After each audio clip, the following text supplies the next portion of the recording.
Kami merasa bahwa perjuangan dengan metode damai dan bermartabat itu kami melanjutkan walaupun kami harus membayar dengan sesuatu yang mahal, dengan pengorbanan yang luar biasa.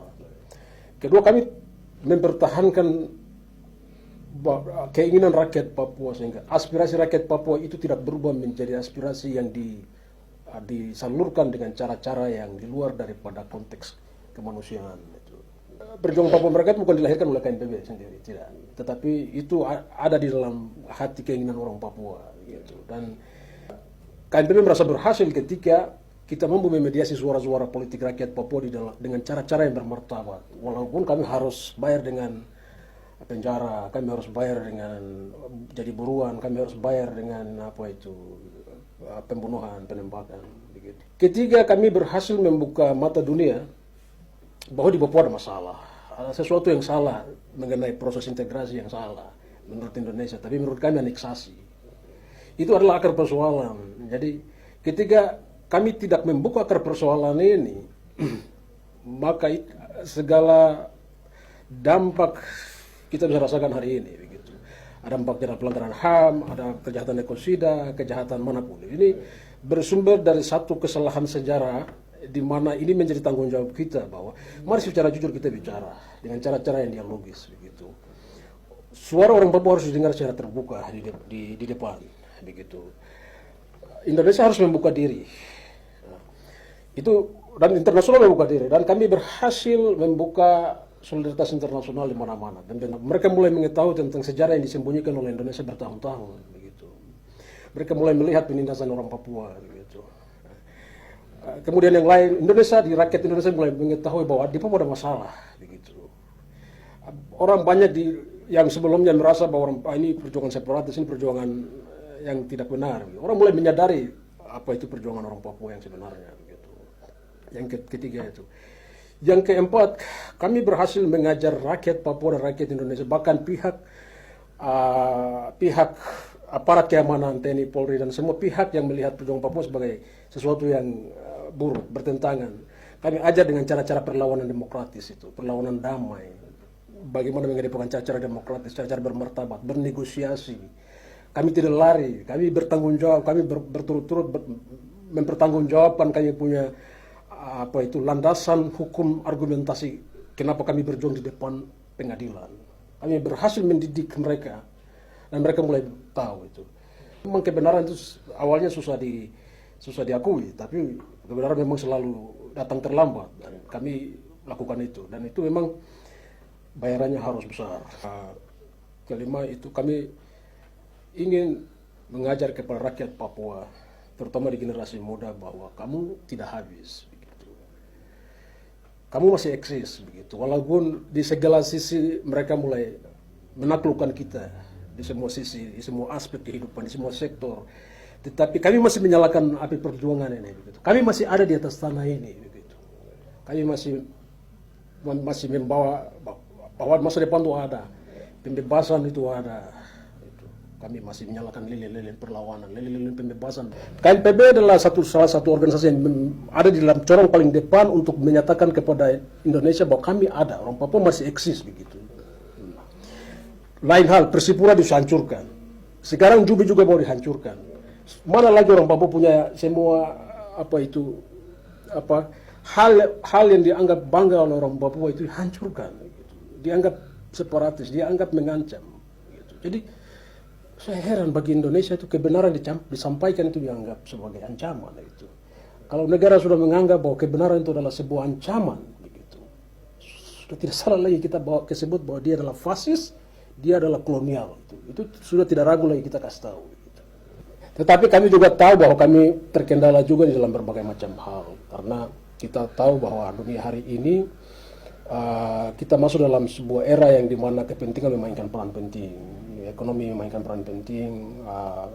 Negara mulai berlomba-lomba dengan mempersiapkan teknologi, mempersiapkan perang dunia ketiga dan semua. Kami juga melihat tantangan di mana Prabowo mulai mengkonsolidasikan wilayah-wilayah Pasifik, mulai ke Cina, mulai ke Rusia, mulai ke Amerika, mulai menyatakan dengan politik bebas aktifnya ya, membuka diri kemana-mana, seakan-akan Papua tidak ada apa-apa dan berusaha memberikan solusi damai kepada wilayah-wilayah lain yang punya konflik. Tetapi di dalam internalnya dia menyembunyikan Papua itu damai-damai itu, menyembunyikan Papua itu betul-betul terisolasi baik-baik, diisolasi baik-baik itu. Papua hanya dikompanyakan sebagai masa depan ekonomi Indonesia, tapi tidak melihat berbagai macam kebusukan yang ada di Papua sini. Indonesia gencar membela Palestina, tetapi lagi-lagi masih menjajah dan menindas orang Papua hari ini. Nah, Indonesia gemar bicara HAM di Rohingya, di mana lagi. Tetapi gagal di dalam persoalan West Papua. Indonesia hari ini Menteri Luar Negeri mantan Menteri Luar Retno itu dianggap dinobatkan sebagai salah satu duta hak asasi manusia di Indonesia di PBB ya. Nah, tetapi dia juga adalah orang yang terus-menerus membantah semua laporan-laporan pelanggaran HAM yang disajikan di meja PBB berulang-ulang kali. Bagaimana bisa? Nah, saya kira Indonesia itu hanya dianggap sebagai sebuah anjing penjaga modal asing di West Papua, sehingga mau tidak mau dunia juga akan melihat, walaupun mereka punya konsen terhadap isu ekonomi, isu hak asasi manusia, isu demokrasi, isu politik hak manusia sendiri. Tetapi ya hari ini konsolidasi internasional lebih diperkuat terhadap kerjasama ekonomi, kerjasama kawasan, kerjasama ini. Ini juga menyebabkan peta politik perjuangan kita mulai dalam. Tetapi kami ya percaya bahwa politik itu kapanpun bisa berubah itu. Sehingga kami percaya pada rezim berganti di mana-mana bahwa politik akan berubah. Karena yang kami kuat hari ini adalah dukungan rakyat di seluruh dunia. Dukungan orang-orang Papua, orang-orang Indonesia di kawasan, dukungan orang-orang Pasifik yang ada. Masih berdiri bersama-sama kami bahwa West Papua adalah salah satu koloni terakhir di Pasifik yang mereka punya perjuangan yang mereka harus lakukan itu.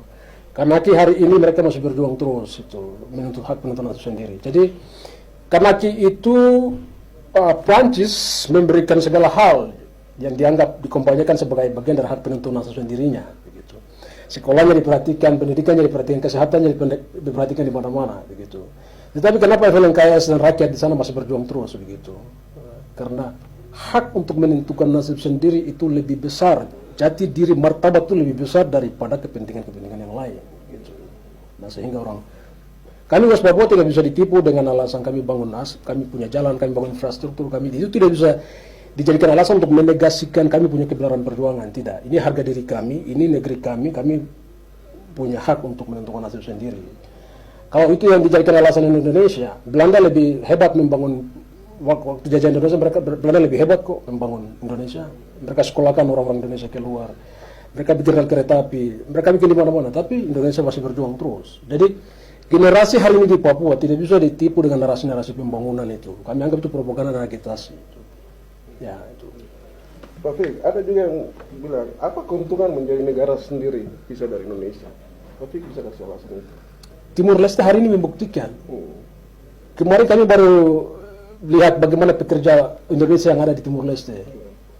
Mereka menyampaikan bahwa kami mudah itu bekerja di Timur Leste dengan pendapatan yang besar begitu.